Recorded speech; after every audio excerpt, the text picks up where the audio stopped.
Bugün bize unutturulan öyle bir yiğitten bahsedeceğim ki neden bu hayat hikayesini bugüne kadar bilmiyordum diye üzüleceksiniz.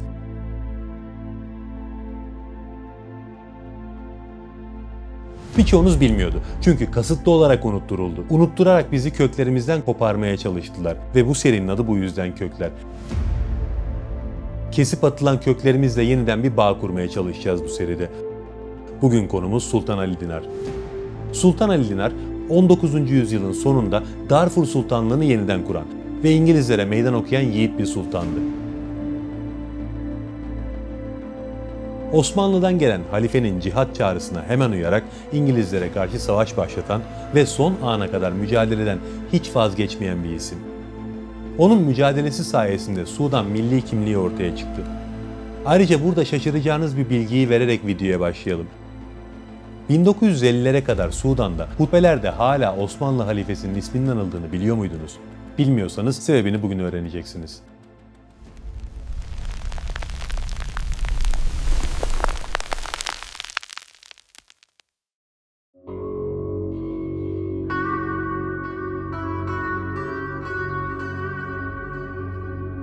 Darfur bölgesi 19. yüzyılda dünya ile bağları zayıf, içine kapalı, çok keşfedilmemiş topraklardı.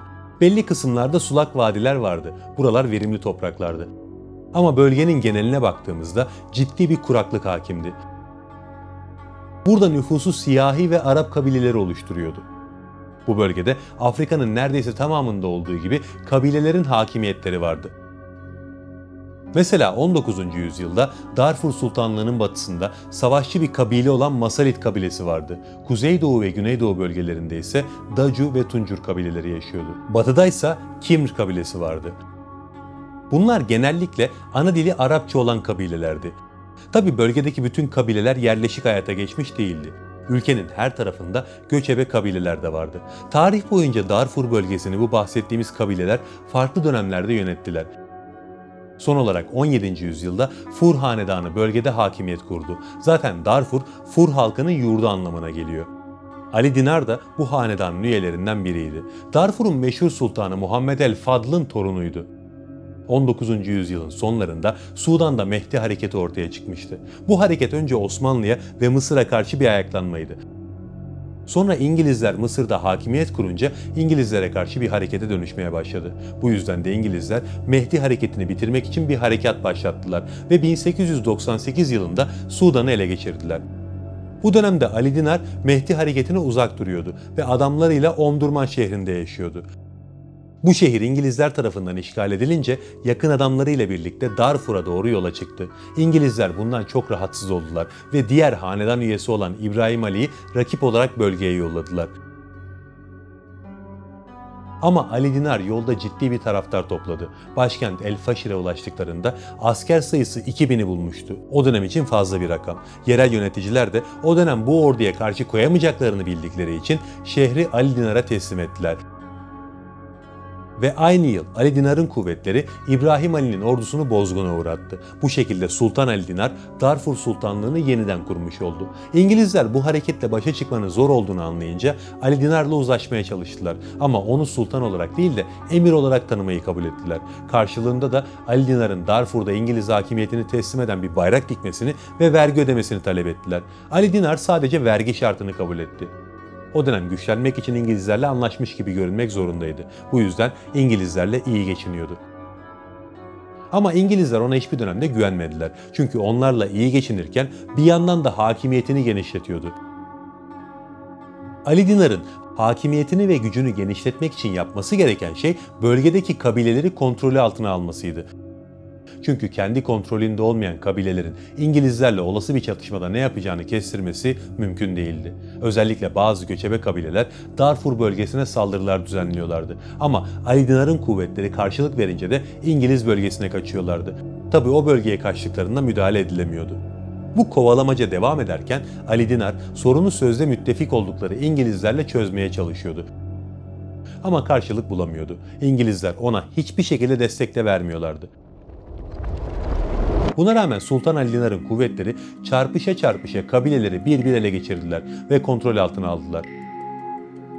1909 yılına gelindiğinde komşu kabilelerle ilgili bir tehdit kalmamıştı. Ama daha büyük bir tehdit ortaya çıkmıştı. Fransızlar. Fransızlar o dönem Veday Sultanlığı'nı işgal etmişti. Veday Sultanlığı bugün bildiğimiz Çad toprakları. Fransızlar oradan Darfur bölgesine saldırılar düzenliyorlardı. Bu yüzden de İngilizlerin olaya müdahale etmesi gerekiyordu normalde. Ama öyle olmadı. Ali Dinar'ın güçleriyle çatışmalar yaşadılar. Normalde müdahale etmeleri gerekirken bu duruma müdahale etmiyorlardı ama Ali Dinar'ın kuvvetleri Fransızları durdurabilmişti. Bir barış sağlanmadı ama en azından çatışmalar da kesildi. Zaten sonrasında 1914'e kadar bölge nispeten sakindi. Ali Dinar bu sakin dönemi güçlenmek için kullandı. Ama tabii ki asker ve silaha ihtiyacı vardı. Aradığı desteği de Libya'daki Senusiler'de buldu.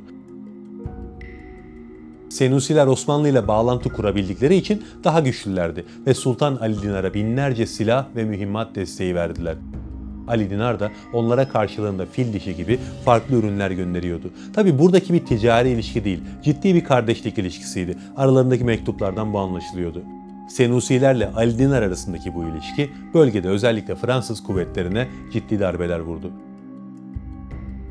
Tüm bu bölgesel ittifakların ve siyasi ilişkilerin yaşandığı dönemde Sultan Ali Dinar bir yandan da Osmanlı Devleti ile ilişkilerini sıkı tutmaya çalışıyordu.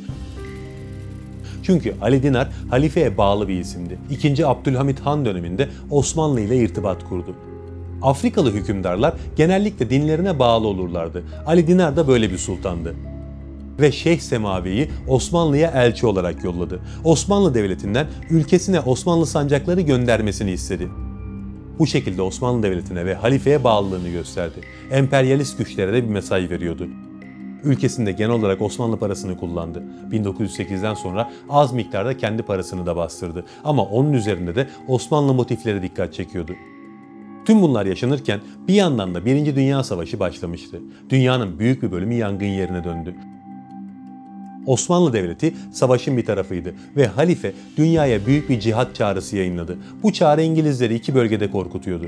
Hindistan ve Sudan. İki yerde de harekete geçtiler. İngiliz yanlısı alimler Ali el-Mırgani ve Yusuf el-Hindi'ye İngiliz hükümetine bağlılıklarını iletmeleri için bir talimat gönderdiler. Gerçi İngiliz yanlısı ve alim ifadeleri yan yana pek oturmuyor ama şu an konumuz o değil. Sultan Ali Dinar bu metne çok sinirlendi. Tam bu yaşanırken bir de Osmanlı Devleti'nin cihat bildirisi geldi. Başkomutan Vekili Enver Paşa Ali Dinar'a bizzat bir mektup yollamıştı.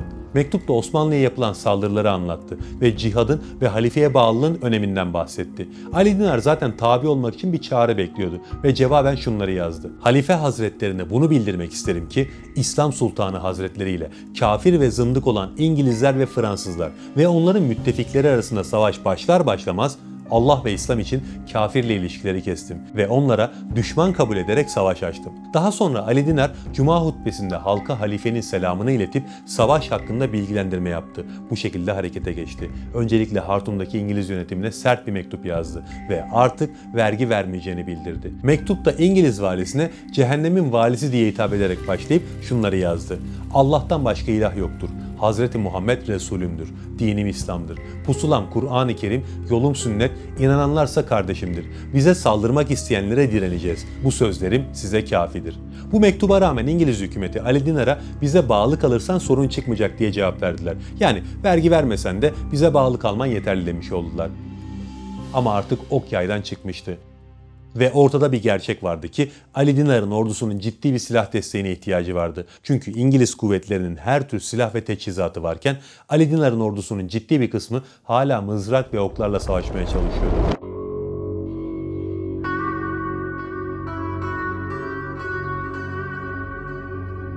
Enver Paşa'nın kardeşi Nuri Paşa o dönem Senusilerle görüşmek için Libya'ya gelmişti. Buradan Ali Dinar'a padişah mektubunu iletti. İletirken de mavzer tüfekleri ve mühimmat takviyesi gönderdi. Ama tabii ki yeterli değildi. Çünkü İngilizler de Sultan Ali Dinar'a karşı ciddi bir hazırlık yapıyordu. O dönemde Senusiler Osmanlı'ya destek için Libya'dan Mısır'daki İngiliz mevzilerine saldırılar düzenlemeye başladılar. Hatta bu saldırılarda Sollum kasabası da İngilizlerden geri alındı. Ali Dinar'ın hedefinde ise sınır bölgelerindeki El Nahut kasabası vardı. O bölgeye askerlerini yığmaya başladı ama İngiliz hükümeti de bu bölgeye asker takviyesi gönderiyordu. Çanakkale'den tahliye edilen ordular Mısır ve Sudan'a gönderilince işin rengi değişti. Çünkü Sudan hem karadan hem denizden abluka altındaydı. Osmanlı oraya destek gönderemiyordu. Bu şartlar altında İngilizler harekete geçti ve hızla ilerlemeye başladılar. Ali Dinar'ın kuvvetleri İngilizlerin karşısında tutunamadı. Çünkü yoğun makinalı tüfek ve topçu ateşine maruz kaldılar. Bu da yetmezmiş gibi savaş uçakları devreye girdi. 2 ay içinde İngilizler başkent El Faşir'e doğru ilerlemeye başladı. Ali Dinar şehrin dışında konuşlanan İngiliz ordusuna ani bir baskın düzenledi ama başarı elde edemedi. O gecenin sabahında ise İngiliz savaş uçakları şehre rastgele bomba atmaya başladılar ve birçok sivil hayatını kaybetti. Şehirde tutunamayacağını anlayan Ali Dinar ve oğulları birkaç yüz kişilik sadık askerleriyle Cebel Marra Dağı'na çekildi ve burada İngilizlerle görüşmelere başladılar. Derdi İngilizlerle barışmak değildi. Zaten İngilizler de ona bu konuda güvenmiyorlardı. Biraz zaman kazanıp Osmanlı'dan gelecek olan yardımı bekliyordu. Bu esnada da civar köylerden asker toplamaya devam ediyordu. Yani aslında pes etmemişti. Çekildiklerinde yanlarında 260 adamı vardı. Kısa bir sürede sayı 600'e ulaştı. Buna rağmen silah yokluğundan orada tutunamadı ve 30 kilometre daha geriye çekildi.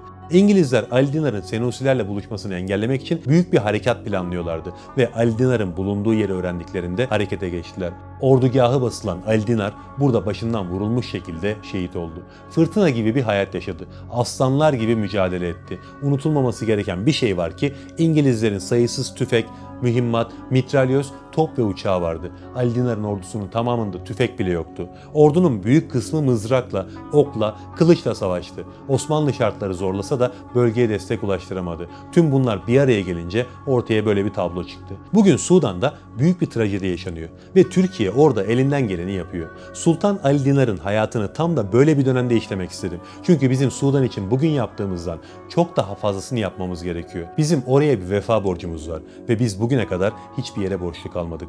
Buraya da kalmamamız gerekiyor. Allah'a emanet olun.